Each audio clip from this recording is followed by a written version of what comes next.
দেখো বন্ধুরা, এই চাল কুমড়োগুলো আমি কেটে নিয়েছি।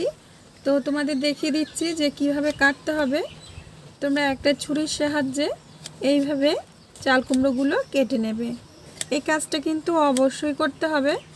তো দেখো বন্ধুরা, আমি ঠিক কীভাবে চাল কুমড়োটা কেটে নিয়েছি তোমরা দেখলেই বুঝতে পারছো যে কিভাবে আমি কেটে নিয়েছি। তো এইভাবে সব চাল কুমড়োর টুকরোগুলো আমি ছুরি দিয়ে কেটে নেব। কাটার সময় খুবই সাবধানে কাটতে হবে বন্ধুরা, না হলে হাত কেটে যেতে পারে।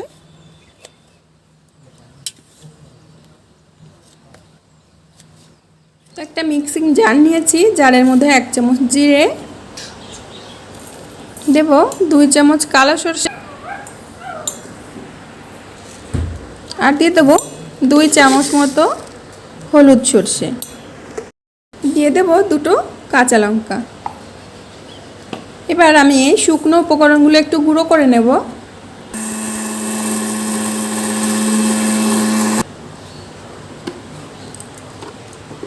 উপকরণগুলো গুঁড়ো হয়ে গেছে, এখন আমি দিয়ে দেব জল।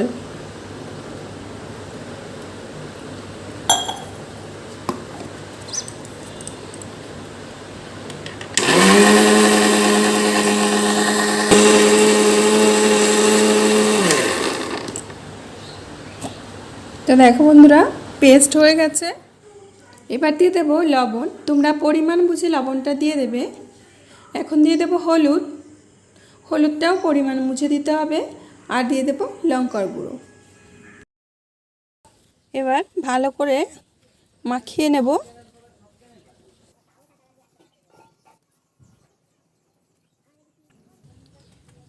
এবার কড়াইতে দিয়ে দেবো তেল। এবার একটা একটা করে কড়াইতে দিয়ে দিচ্ছি। তো বন্ধুরা, যেহেতু আমি অনেকগুলো চাল কুমড়ো কেটে নিয়েছি, এর জন্য আমার 2বার করে ভেজে নিতে হবে। তো প্রথমবারে আমি একটা দিয়ে ভেজে নেব। তো এক পাশ হয়ে গেলে আমরা অন্য পাশটা উল্টে দিয়ে এইভাবে ভেজে নেব চাল কুমড়োগুলো।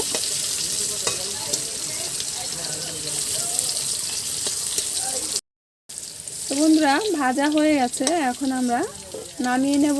আর তো বন্ধুরা, তোমরা নিরামিষ দিনে এই রান্নাটা করে দেখো, ভীষণ ভালো লাগবে। সবাই কিন্তু খেয়ে তোমার প্রশংসা করবে। চাল কুমড়ো অনেকে খায় না, তো এইভাবে রান্না করলে কিন্তু দারুণ লাগে। তো বন্ধুরা, তোমরা জানো যে আমার রান্নাঘরের পরিস্থিতি কেমন। আর দুপুরে রোদে এখানে রান্না করাই যায় না। এখন রান্না করতে এসেছি, তো প্রচণ্ড রোদ রান্নাঘরে। আর রাত্রেবেলা রান্না করতে পারি না, কারণ আমার রান্নাঘরে লাইটের ব্যবস্থা নেই। আর গ্যাসটাও ফুরিয়ে গেছে, এর জন্য আমার কাঠেই রান্না করতে হচ্ছে। তো বন্ধুরা, আমরা চাল কুমড়োগুলো তাহলে ভেজে নিই। বন্ধুরা, চাল কুমড়ো ভাজার পর যে তেলটা রয়েছে, এই তেলের মধ্যে দিয়ে দিচ্ছি 5 ফোড়ন।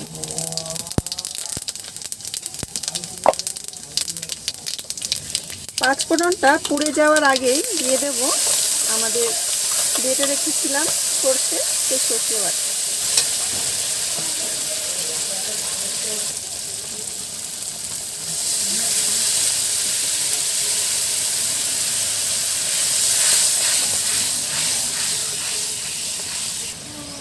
এবার দিয়ে দেবো হাফ চামচ মতো লবণ, যেহেতু আমরা লবণটা চাল কুমড়ো ভাজার সময় অ্যাড করেছি, কমিয়ে দেব।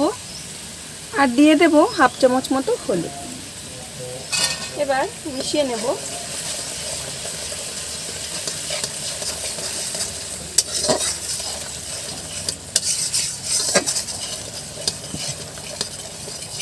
একটু নাড়াচাড়া করে দিয়ে দেব জল।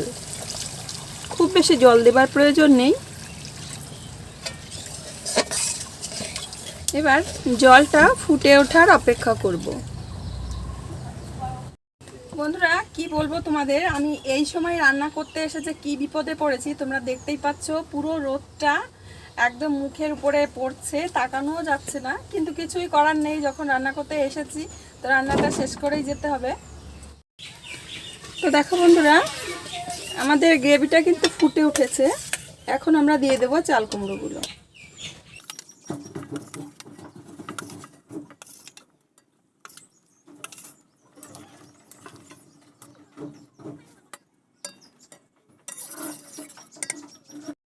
এবার দিয়ে দেবো কাঁচা লঙ্কা। কাঁচা লঙ্কাগুলো আমি চিড়ে নিয়েছি। আর দিয়ে দিচ্ছি কিছু ধনিয়া পাতা।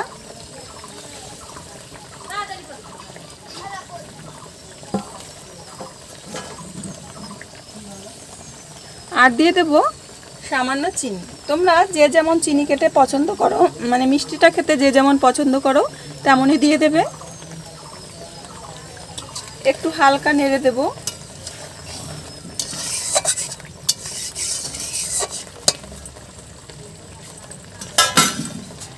এবার একটা ঢাকনা দিয়ে ঢেকে দেব। বন্ধুরা যেহেতু আমার কড়াইটা অনেক বড়, তার জন্য তোমাদের একটু অসুবিধা হচ্ছে দেখার জন্য। বন্ধুরা কিছুক্ষণ পর আমরা ঢাকনাটা খুলে নেব। একটু নেড়ে দেব।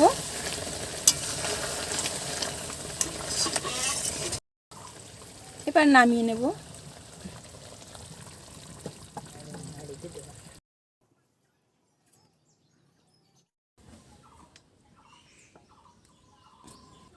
সর্ষে বাটা জল ধনে পাতা দিয়ে নামিয়ে দিলাম। কাঁচা লঙ্কা দিয়ে